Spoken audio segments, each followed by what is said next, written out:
नमस्कार दोस्तों, आज हम देखने वाले हैं जीएस प्रैक्टिस सेट का अगला भाग।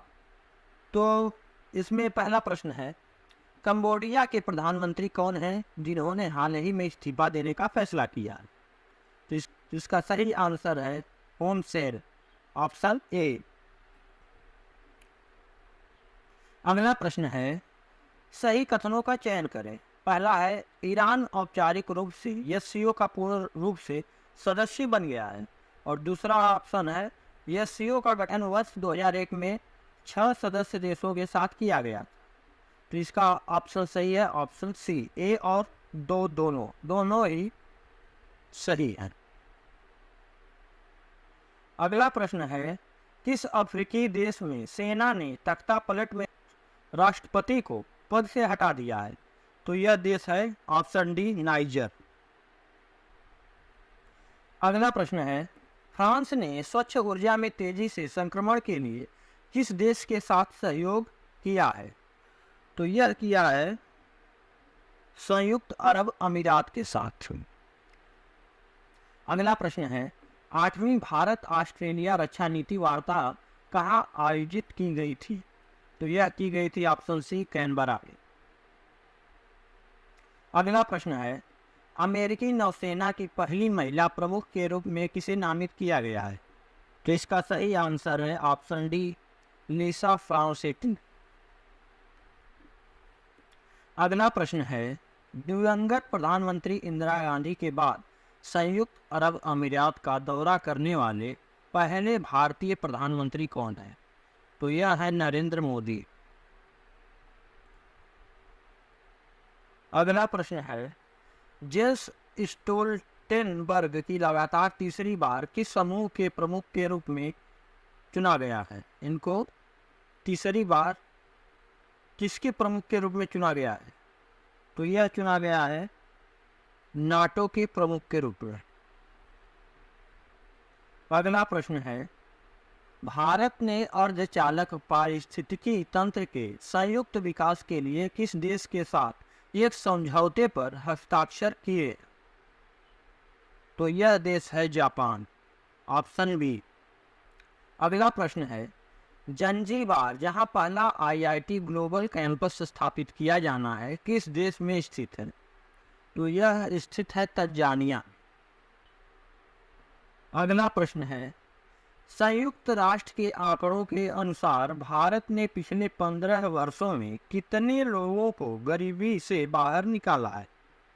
तो इसका आंसर है ऑप्शन सी, 41.5 करोड़ लोगों। अगला प्रश्न है, कौन सा देश वैश्विक खाद्य नियामक शिखर सम्मेलन 2023 की मेजबानी कर रहा है? तो यह देश है भारत।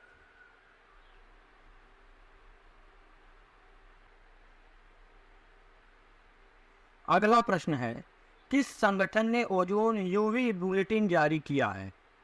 इसका सही ऑप्शन है ऑप्शन सी, WMO। अगला प्रश्न है, सही कथन का चयन करें।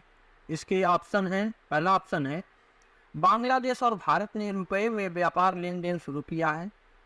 दूसरा ऑप्शन है, यह पहली बार है जब बांग्लादेश ने अमेरिकी डॉलर के अलावा किसी विदेशी देश के साथ द्विपक्षीय व्यापार किया है। तो इसका ऑप्शन सही है ऑप्शन सी, 1 और 2 दोनों।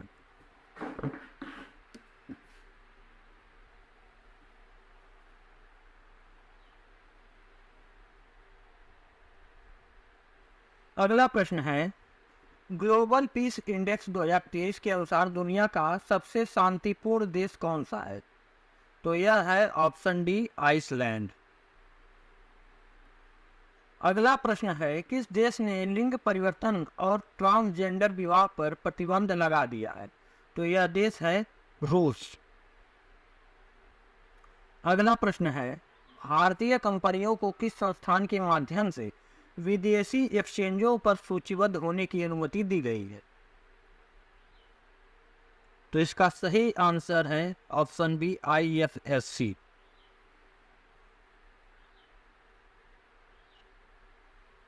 अगला प्रश्न है, किस संस्थान ने दूरसंचार उपभोक्ता शिक्षा और संरक्षण कोष का मसौदा जारी किया है? इसका ऑप्शन है ए नेस्कॉम, बी नीति आयोग, सी ट्राई, डी प्रसार भारती। तो इसका सही ऑप्शन है ऑप्शन सी ट्राई। अगला प्रश्न है, कौन सा केंद्रीय मंत्रालय आयुष्मान भारत कार्यक्रम शुरू करने के लिए तैयार? तो इसका सही ऑप्शन है ऑप्शन ए स्वास्थ्य एवं परिवार कल्याण मंत्रालय। अगला प्रश्न है, मार्केट एक्सचेंज इनिशिएटिव्स MAI योजना किस केंद्रीय मंत्रालय से जुड़ी है? तो यह जुड़ी है वाणिज्य एवं उद्योग मंत्रालय से, ऑप्शन बी। अगला प्रश्न है, भारतीय रिजर्व बैंक द्वारा नए कार्यकारी निदेशक के रूप में किसे नियुक्त किया गया? तो इनका नाम है वी वासुदेवन। अगला प्रश्न है, किस केंद्रीय मंत्रालय ने CRCS सहारा पोर्टल लॉन्च किया है? तो इसका सही ऑप्शन है केंद्रीय सहकारिता मंत्रालय, ऑप्शन सी। अगला प्रश्न है, G20 वित्त मंत्रियों और केंद्रीय बैंक के गवर्नरों की तीसरी बैठक कहाँ आयोजित की गई?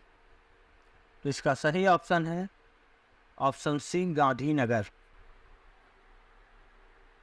अगला प्रश्न है, NESL के साथ किस सार्वजनिक क्षेत्र के बैंक ने प्रोजेक्ट वेब के तहत EBO इलेक्ट्रॉनिक बैंक गारंटी सेवाएं शुरू की हैं?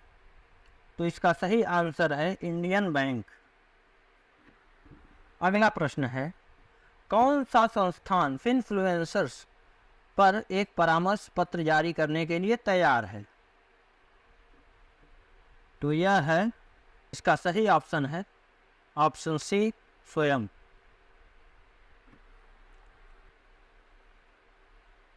अगला प्रश्न है, किस संस्थान ने राष्ट्रीय बहुआयामी गरीबी सूचकांक जारी किया है? तो इसका सही आंसर है ऑप्शन सी नीति आयोग।